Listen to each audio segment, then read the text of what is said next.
Hello student, स्वागत है आपका आरसी क्लासेस में। आज जो हम स्टार्ट करने जा रहे हैं वो क्लास 9th का दूसरा चैप्टर स्टार्ट करने जा रहे हैं जिसका नाम है पॉलिनोमियल्स। तो इस चैप्टर की जो एक्सरसाइज है उसको स्टार्ट करने से पहले हम क्या करेंगे, इस चैप्टर का जो इंट्रोडक्शन है वो हम स्टार्ट करते हैं। तो चलिए, पॉलिनोमियल स्टार्ट करने से पहले मैं आपको कुछ बेसिक चीज़ें हैं जो बताना चाहूँगा। तो पॉलिनोमियल को जानने से पहले हमें जानना है टर्म।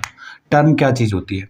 तो देखिए, टर्म का मतलब होता है कि जैसे हमारे पास एक पॉलिनोमियल है, माना 3x² प्लस 9x प्लस 8।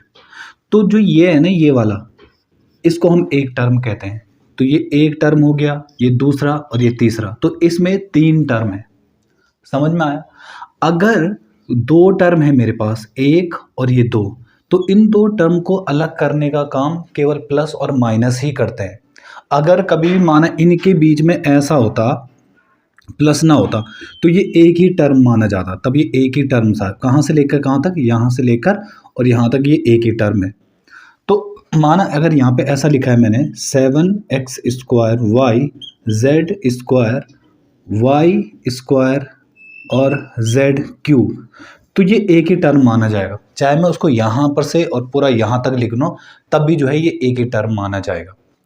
तो टर्म को अलग करने का काम कौन करेगा? प्लस और माइनस। अगर दो टर्म के बीच में इनटू या फिर डिवाइड है तो वो 2 टर्म नहीं माने जाएंगे, वो एक ही टर्म माना जाएगा। जैसे कि माने ये थे ना, और यहाँ पे मैं अगर प्लस लगा दूँ, यहाँ पे भी प्लस, यहाँ पे भी प्लस, यहाँ पे, तो कितने टर्म हो गए? देखिए, 1 2 3 और नहीं, 1 2 और 3 और 4, तो ये 4 टर्म माने जाएंगे फिर। सही है? तो टर्म का मतलब होता है कि जो ये है ना, ये वाला, इसको हम टर्म बोलते हैं। टर्म माना कहीं पे ऐसा लिखा है 7x² प्लस 4, तो इसमें कितने टर्म है? इसमें 2 टर्म है, एक ये और एक ये।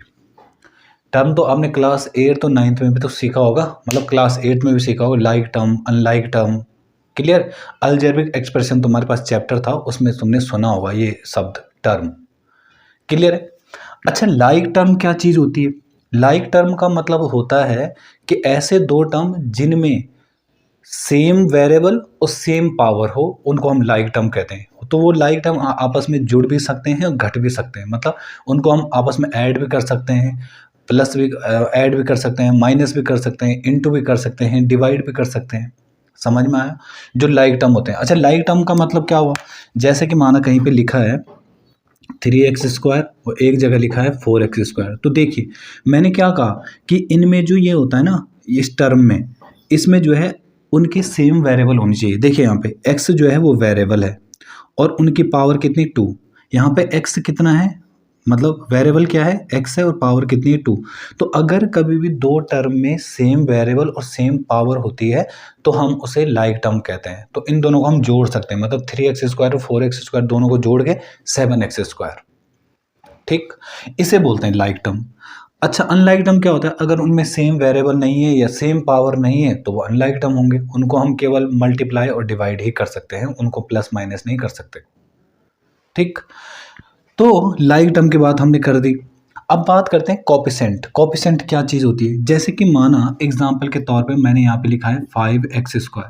तो जो ये x² का अगर तुमसे कोफिशिएंट पूछा जाए तो वो ये है 5। अगर एक और पॉलिनोमियल लिखूं मैं 5x³ plus 9x² plus 8x plus 14, तो इस पॉलिनोमियल में अगर कोई पूछे कि x³ का कोफिशिएंट कौन है, तो x³ का कोफिशिएंट हमारा 5 होता है। x² का कोफिशिएंट कौन है? 9 है।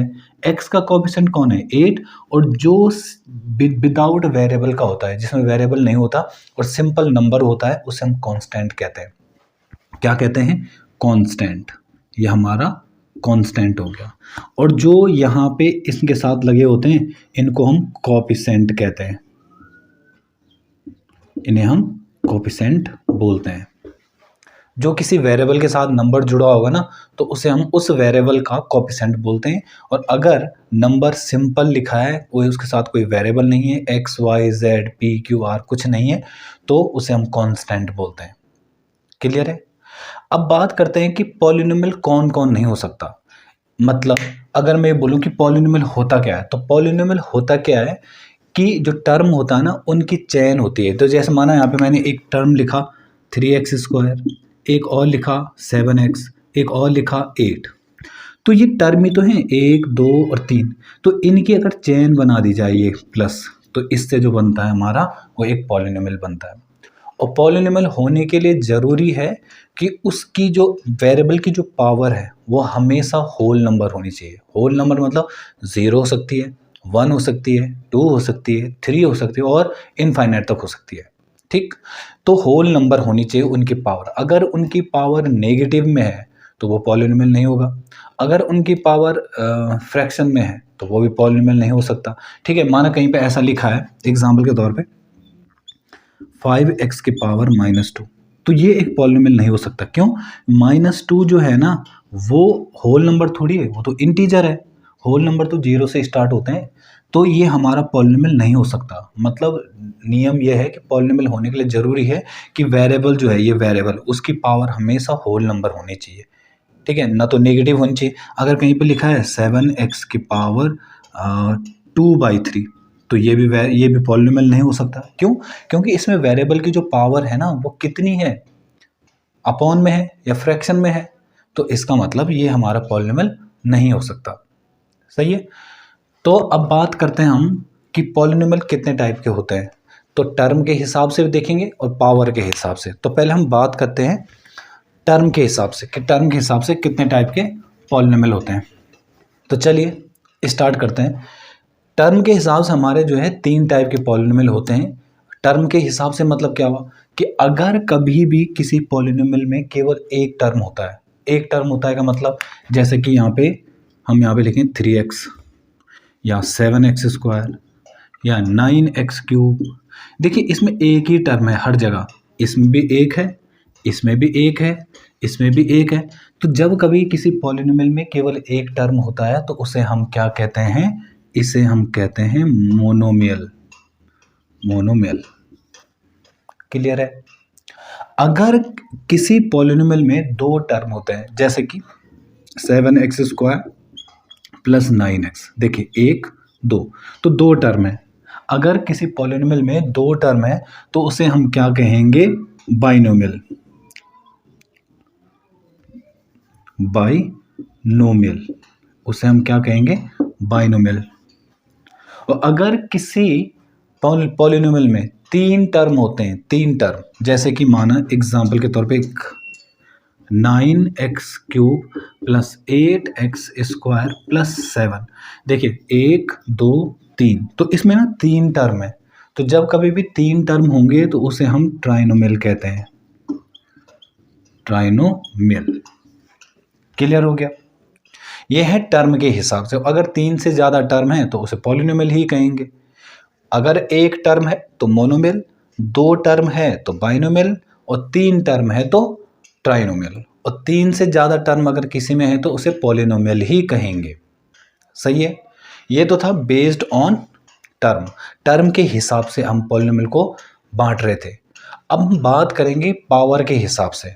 पावर के हिसाब से, पावर के हिसाब से का मतलब है जैसे अगर मेरे सामने एक पॉलिनोमियल लिखा है 7x³ plus 8x² plus 7x, ये तो पहले बात करते हैं पॉलिनोमियल की डिग्री की। तो डिग्री ऑफ पॉलिनोमियल होता क्या है? डिग्री ऑफ पॉलिनोमियल का मतलब होता है, ये मुझे बताइए, जो पॉलिनोमियल लिखा है, जो ये इक्वेशन लिखी है, इसमें जो मैक्सिमम पावर है वो कितनी है? मैक्सिमम पावर कितनी है? 3। वैसे तो पावर 2 भी है, 1 भी है, पर मैक्सिमम कहा मैंने। मैक्सिमम पावर कितनी है? 3 है। तो जब कभी किसी इक्वेशन की मैक्सिमम पावर जो है 1 हो, मैक्सिमम पावर 1 हो, जैसे कि एग्जांपल के तौर पे 7x, बस यहाँ पे देखो 7x प्लस 8 लिख लो। चलो, तो एक चीज़ बताओ, इसमें जो वेरिएबल की मैक्सिमम पावर है वो कितनी है? 1। देखो यहाँ पे इसके पावर 1 की, x की पावर 1 ही नहीं है। तो अगर कभी भी किसी वेरिएबल की मैक्सिमम पावर 1 हो तो उसे हम लीनियर कहते हैं। क्या कहते हैं? Linear polynomial. Linear polynomial. और अगर किसी पॉलिनोमियल की जो मैक्सिमम पावर है, मैक्सिमम पावर को ही हम डिग्री बोलते हैं। अगर माना कोई बोले कि इस इक्वेशन की डिग्री कौन है, तो 3। अगर इस इक्वेशन की डिग्री बोलें तो कितनी है, 1। तो जो मैक्सिमम पावर होती है ना उस पॉलिनोमियल की, वही हम उसी को हम डिग्री बोलते हैं। तो अगर किसी इक्वेशन की या किसी पॉलिनोमियल की जो मैक्सिमम पावर है अगर वो 1 हो तो उसे हम लीनियर पॉलिनोमियल कहते हैं। अगर 2 हो, जैसे कि माना 3x² प्लस 4x प्लस 9, माना ये एक पॉलिनोमियल लिखा है हमारे पास, तो इस इक्वेशन की जो मैक्सिमम पावर है वो कितनी है, 2। देखो मैक्सिमम पावर 2 है, तो इसको हम क्वाड्रेटिक कहते हैं, क्वाड्रेटिक पॉलिनोमियल। ये क्वेश्चन ऐसे हैं जो एमसीक्यूज में बनने वाले क्वेश्चन है, इसलिए आपको बहुत अच्छी तरह से समझना है इनको, ठीक है। और इनके बिना आप एक्सरसाइज नहीं कर सकते, इसलिए ये वीडियो बहुत इंपॉर्टेंट है, उसको ढंग से समझे। तो अगर मैक्सिमम पावर 1 होगी तो लीनियर पॉलिनोमियल, अगर मैक्सिमम पावर 2 होगी तो क्वाड्रेटिक पॉलिनोमियल, और अगर मैक्सिमम पावर 3 होगी जैसे कि 4x³ plus 9x² plus 7x plus 8, माना इस तरह से कोई पॉलिनोमियल है, इसकी जो मैक्सिमम पावर है वो देखिए मैक्सिमम पावर कितनी है, 3, सबसे बड़ी पावर 3 तो है, तो इसको हम कहते हैं क्यूबिक, क्यूबिक पॉलिनोमियल। क्लियर है। अगर मैक्सिमम पावर 1 हुई तो लीनियर, 2 हुई तो क्वाड्रेटिक और 3 हुई तो क्यूबिक। क्लियर है। अब बात करते हैं zero of polynomial. Zero of polynomial क्या होता है, zero of polynomial, zero of polynomial का मतलब है कि x की वो वैल्यू जिसको मैं पॉलिनोमियल में रखने पे मेरा आंसर 0 मिल जाए, उसे हम जीरो ऑफ पॉलिनोमियल कहते हैं। माना एग्जांपल के तौर पे एक पॉलिनोमियल है मेरे पास x² माइनस 4, ठीक है, ये हमारा x² माइनस 4 एक पॉलिनोमियल है, और मुझे इसके ज़ीरोज़ निकालने कि इसके ज़ीरोज़ कितने हैं। एक बात का और ध्यान रखेंगे आप कि किसी इक्वेशन की जो मैक्सिमम पावर होती है ना उसके उतनी आंसर्स निकलते हैं।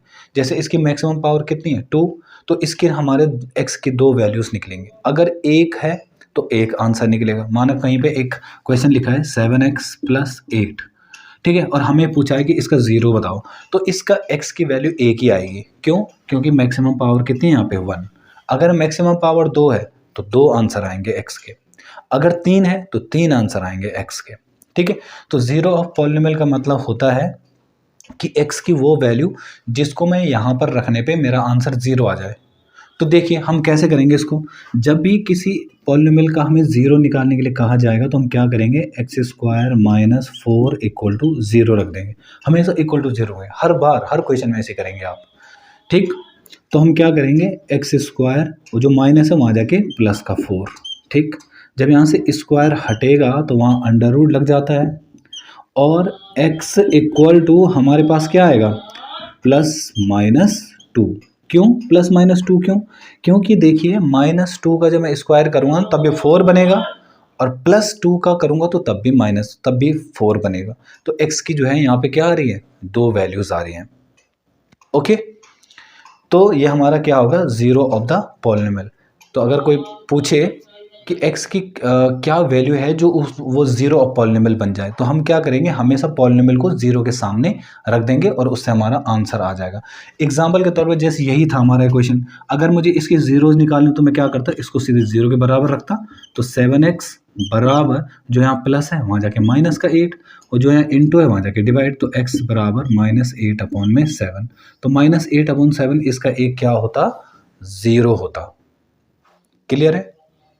जीरो ऑफ पॉलिनोमियल समझ में आ गया आप लोगों को, और ये भी क्लियर होगा। तो अब हम जो इसकी एक्सरसाइज है 2.1 वो स्टार्ट करते हैं, उससे बेहतर समझ में आएगा आपको। ओके, तो चलिए करते हैं एक्सरसाइज। तो चलिए स्टार्ट करते हैं इसकी एक्सरसाइज 2.1। तो इसका जो पहला क्वेश्चन है वो है, which of the following expression are polynomials in one variable and which are not, state reason for your answer. हमें क्या दिया है यहाँ पे कि कुछ क्वेश्चंस दिए हैं और ये बताना है मुझे कि कौन सा पॉलिनोमियल हो सकता है वन वेरिएबल का और कौन नहीं हो सकता। तो देखिए जो पहला क्वेश्चन हमारे पास वो है 4x² माइनस 3x प्लस 7।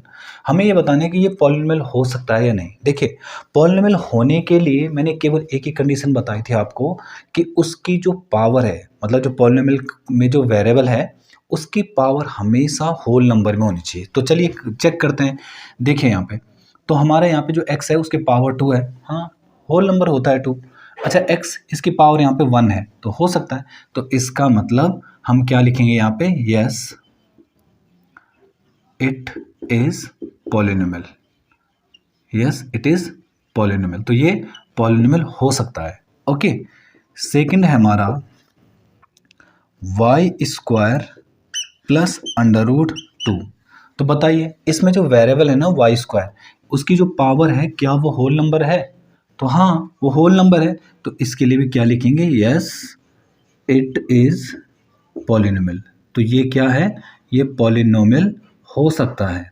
ठीक है, थर्ड हमारे पास, थर्ड है 3 अंडर रूट टी और प्लस टी अंडर रूट 2। अच्छा देखिए, इसको मैं कैसे लिख सकता हूँ बताओ? इसको मैं ऐसा लिख सकता हूँ 3 और t की पावर 1/2, क्योंकि अंडर रूट जो होता है ना उसका मतलब होता है अंडर रूट 2। ठीक है, मतलब अंडर रूट टी जो अंडर रूट का मतलब होता है वो होता है 1/2, किसी की भी पावर 1/2। अगर कहीं पे ये लिखा है ना अंडर रूट 5, तो अंडर रूट 5 का मतलब का हुआ 5 की पावर 1/2। अगर कहीं पे अंडर रूट 7 लिखा है तो इसका मतलब है 7 की पावर 1/2, ऐसा मतलब होता है इसका। ओके, तो चलिए करते हैं। तो हमारे पास क्या है देखिए, और प्लस यहाँ पे जो है क्या आएगा 2 की पावर 1/2 और t। हमें तो केवल वेरिएबल देखना है ना, तो वेरिएबल है यहाँ पे t की पावर 1/2 है, तो 1/2 होल नंबर थोड़ी होता है। तो हम यहाँ पे लिखेंगे इट इज नॉट पॉलिनोमियल। तो ये पॉलिनोमियल नहीं हो सकता है। क्यों? यहाँ पे जो वेरिएबल है ना उसकी पावर होल नंबर नहीं है, होल नंबर में होनी चाहिए पावर। फोर्थ है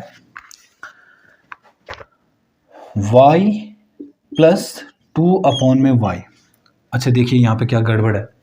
अगर सोचो कि इसको मैं ऐसा लिख सकता हूँ y प्लस, इसको मैं ऐसा लिख सकता हूँ 2y की पावर -1।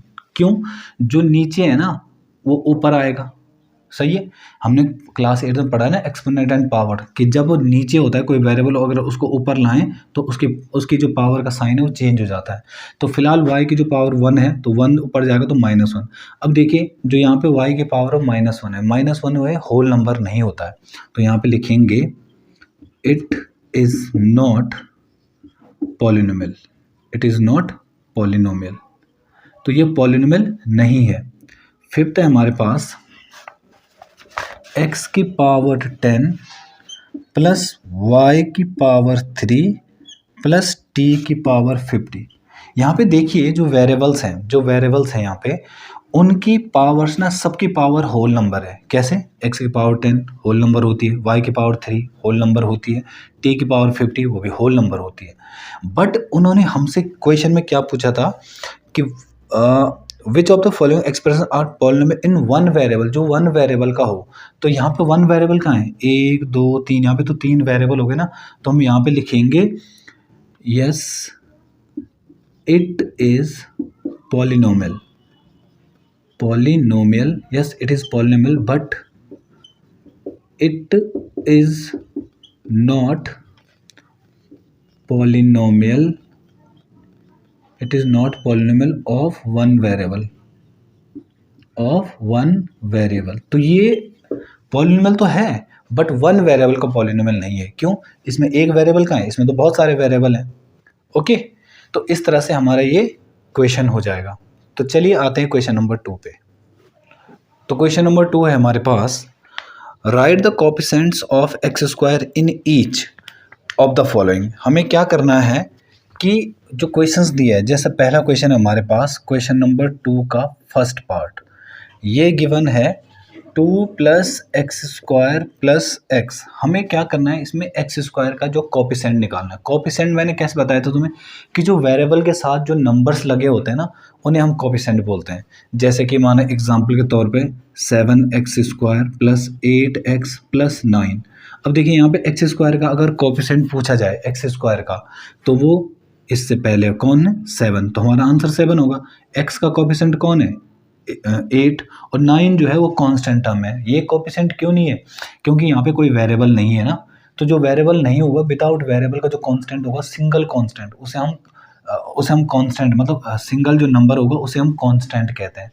और अगर नंबर जो है किसी वेरिएबल के साथ जुड़ा है तो उसे हम क्या कहेंगे, फिर कोफिशिएंट कहते हैं। ठीक है, तो देखिए यहाँ पे हमसे एक्स स्क्वायर का कोफिशिएंट पूछा है, तो एक्स स्क्वायर का कोफिशिएंट कौन होगा यहाँ पे, इसके आगे कुछ लिखा है, यहाँ पे कुछ नहीं है, तो हमारा यहाँ पे क्या होगा 1, तो हमारा आंसर क्या हो जाएगा 1। तो हम यहाँ पे लिखेंगे coefficient of x square equal to 1, simple. Second है हमारे पास 2 minus x square plus x cube. अब बताइए एक्स स्क्वायर के आगे कुछ लिखा है, कुछ नहीं लिखा है, तो हम यहाँ पे हमारा आंसर कितना हो जाएगा -1। क्यों, विद साइन लेंगे, यहाँ पे +1 था ना, इसलिए प्लस लिखो ना लिखो बात तो एक ही है, तो यहाँ पे लिखना पड़ेगा माइनस, तो -1। थर्ड वाला है हमारे पास π/2 एक्स स्क्वायर और प्लस एक्स। तो बताओ एक्स स्क्वायर के आगे कौन सा वेरिएबल लिखा है π/2, तो हमारा आंसर हो जाएगा जो वेरिएबल π/2। फोर्थ है हमारे पास, फोर्थ वाला है √2x - 1। अब मुझे बताओ इस पॉलिनोमियल में कहीं आपको एक्स स्क्वायर दिखाई दे रहा है?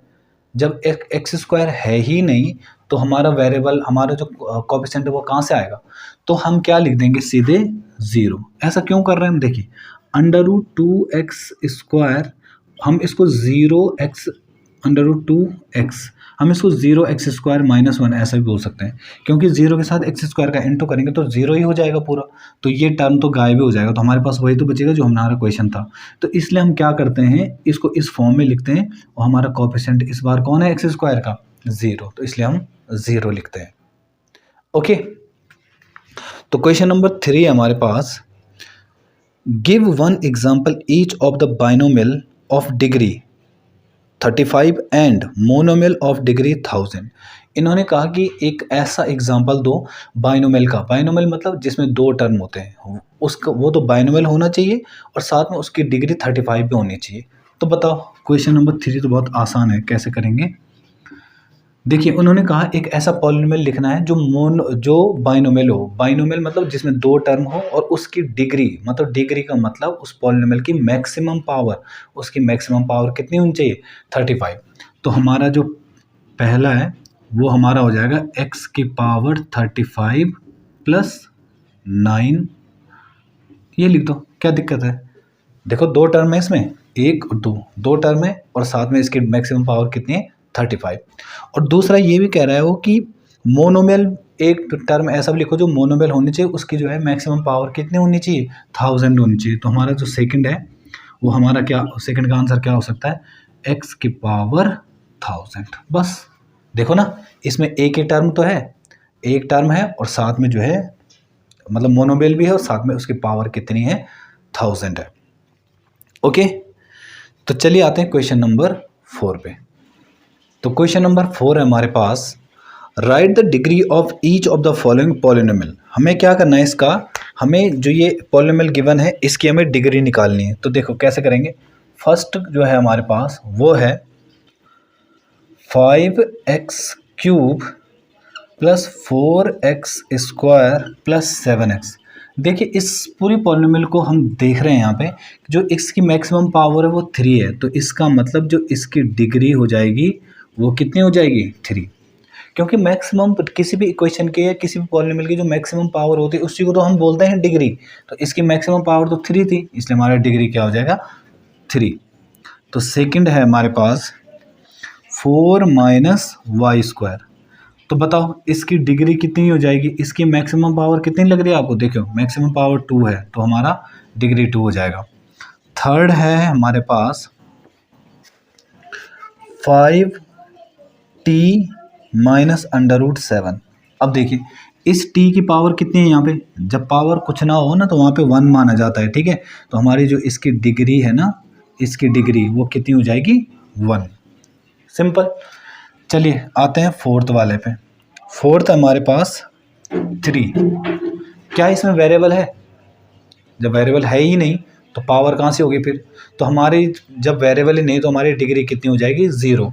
क्यों? क्योंकि इस क्वेश्चन को ना मैं ऐसा भी लिख सकता हूँ 3x की पावर 0, क्योंकि x की पावर 0 का मतलब कितना होता है? किसी की भी पावर 0 का मतलब होता है 1, तो मतलब 3 × 1 तो मतलब 3।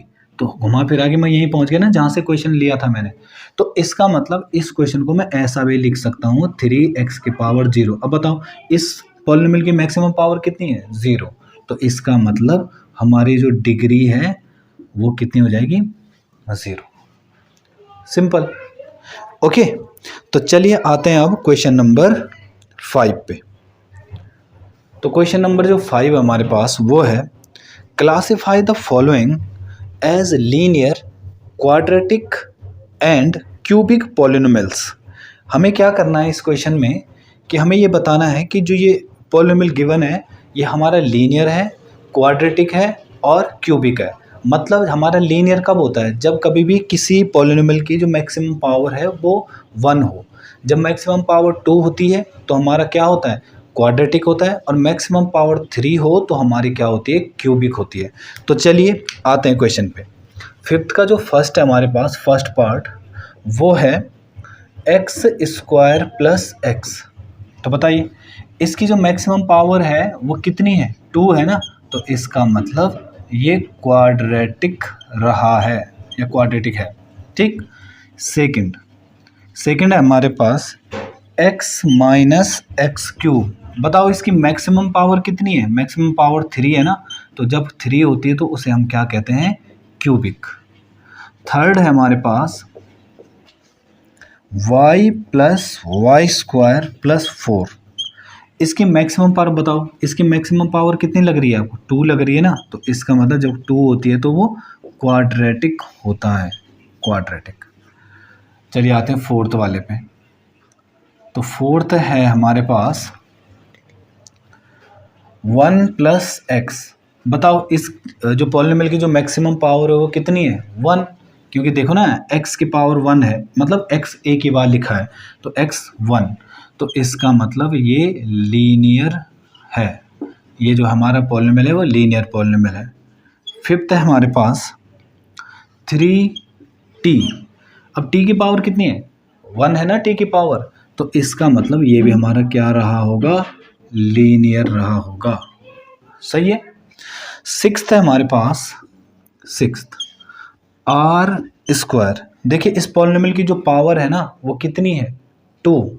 तो पावर 2 है तो इसका मतलब क्वाड्रेटिक, ये क्वाड्रेटिक हो गई। ओके। 7th है हमारे पास 7x³। अब देखिए इस पॉलिनोमियल की मैक्सिमम पावर कितनी है? पावर मतलब एक्सपोनेंट जो ये ऊपर लिखा है, ये कितनी है पावर? 3 है ना। तो बताओ 3 पे क्या लिखते हैं हम? क्यूबिक। जो जिस पॉलिनोमियल की मैक्सिमम पावर 3 होती है उसे हम क्यूबिक पॉलिनोमियल कहते हैं। तो स्टूडेंट आपकी जो ये एक्सरसाइज थी 2.1 ये ख़त्म हो चुकी है। तो जो नेक्स्ट वीडियो आएगा वो नेक्स्ट एक्सरसाइज 2.2 का आएगा। तो चलिए मिलते हैं आपको नेक्स्ट वीडियो में 2.2 में। Thank you.